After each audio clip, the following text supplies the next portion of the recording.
연달아 1, 2, 3호 수사에 착수한 고위공직자범죄수사처가 관계자들을 줄 소환하며 수사 속도를 올리고 있습니다. 하지만 이번 주부터 검사 교육이 예정돼 있어 가뜩이나 인력난에 시달리는데 수사력이 떨어질 수 있다는 우려가 나옵니다. 윤소유 기자입니다.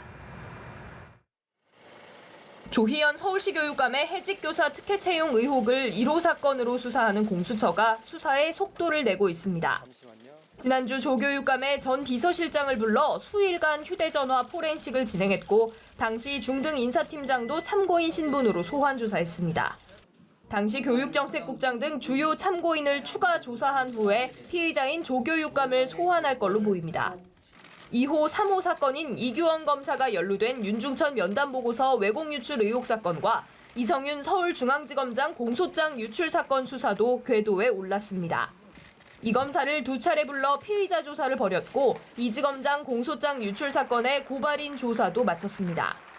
공수처가 수사에 본격 시동을 걸었지만 수사 인력 상황은 여전히 제약 요소입니다. 특히 이번 주부터 공수처 평검사 6명이 법무연수원 용인분원에서 출퇴근하며 수사 실무 교육을 받습니다. 수사 실무 소속 평검사가 11명이니 절반 이상이 일과 시간에 업무를 할 수 없는 셈.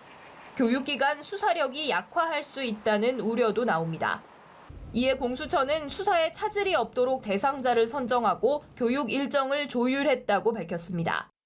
필요하면 교육을 마친 검사들이 공수처로 복귀해 업무도 보고 수사관 인력을 적극 활용한다는 계획입니다.